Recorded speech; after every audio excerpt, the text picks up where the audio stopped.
ആയ 3 ബസ് നിങ്ങൾ കാണുന്നുണ്ടാവും. ആദ്യമായിട്ട് കേരള KSRTCയും കേരള പ്രൈവറ്റ് ബസ്സും പിന്നെ കർണാടക സ്റ്റേറ്റ് ബസ്സും. ഈ മൂന്നിൻ്റെ വ്യത്യാസം എന്തെങ്കിലും ഞാൻ പറഞ്ഞുതരാം നിങ്ങൾക്ക്. ഇപ്പോൾ കേരളത്തിൽ KSRTC ആയാലും പ്രൈവറ്റ് ബസ് ആയാലും ഈ പാസഞ്ചർ കയറുമ്പോൾ ഡോർ ഓപ്പൺ ആക്കിയാലും കീഞ്ഞ ശേഷം അതിൻ്റെ ഡോറ് ബന്ധാക്കും. കർണാടക ബസ്സിൽ ഈ ഡോർ ഉണ്ടായിട്ട് ഒരു കാര്യമില്ല. എന്തെങ്കിലും ആൾക്കാർ കയറിയാലും കീഞ്ഞാലും ഡോർ തുറന്നിട്ട് തന്നെ ഉണ്ടാവും. അത് നമ്മളൊക്കെ ഭയങ്കര ഡേഞ്ചർ. ബാംഗ്ലൂരിൽ പോകുന്ന കുറേ പാസഞ്ചർ ഉണ്ടാവും, സ്റ്റുഡൻസ് എല്ലാം ഉണ്ടാവും. അതല്ലെങ്കിൽ അതിൻ്റെ ഡോർ ഓപ്പൺ തന്നെ ഉണ്ടാവും, ബന്ധാക്കലില്ല കർണാടക KSRTC ബസ്സിൽ. നമ്മളെ ഈ വീഡിയോ കേരളത്തിലെ MVD അധികാരികൾ കാണുന്നുണ്ടെങ്കിൽ അതിനൊരു സംവിധാനം ആക്കി തരണം. അതല്ലെങ്കിൽ എല്ലാവർക്കും ഒരേപോലെ റൂൾസ്. ഇപ്പോൾ കേരള ബസ്സായാലും കർണാടക ബസ്സായാലും കേരളത്തിൽ ഓടുന്നുണ്ടെങ്കിൽ അത് എല്ലാവർക്കും ഒരേപോലെ റൂൾസ് ഉള്ളത്.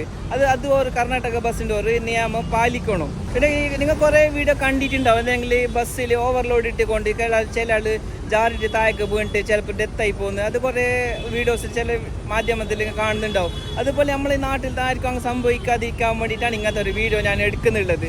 അപ്പോൾ കേരളത്തിൽ ഒരു റൂൾസ് വന്നിട്ടില്ലെങ്കിൽ എല്ലാവർക്കും ബാധകം. പ്രൈവറ്റ് ബസ് ആയാലും കേരള KSRTC ആയാലും കർണാടക KSRTC ആയാലും എല്ലാവർക്കും ബാധകം. അതെല്ലാവരും ഈ നിയമം പാലിക്കണം. ബാംഗ്ലൂരിൽ നിന്ന് കാസർഗോഡിലേക്ക് ആകെ 52 കിലോമീറ്റർ ഉള്ളത്. ഇപ്പോൾ കർണാടക ബസ് മാംഗ്ലൂരിൽ നിന്ന് തലപ്പാടിക്ക് വരാനുള്ളത് ആകെ 20 കിലോമീറ്റർ ഉള്ളത്. ബാക്കിയുള്ള കർണാടക ബസ് 32 കിലോമീറ്റർ കേരള സ്റ്റേറ്റിൽ പായുന്നുള്ളത്. ഇപ്പോൾ കേരളത്തിൽ ഒരു പുതിയ റൂൾസ് വന്നിട്ടുള്ളതെങ്കിൽ ബസ് യാത്ര ചെയ്യുമ്പോൾ അതിൻ്റെ ഡോർ ഓപ്പൺ ആക്കും ക്ലോസിൽ സംവിധാനം കേരളത്തിൽ വന്നിട്ടുണ്ട്. എല്ലാ ബസ്സുകാരും ഡോർ ഓപ്പണും ക്ലോസ് ആക്കാൻ വേണ്ടിയിട്ട്.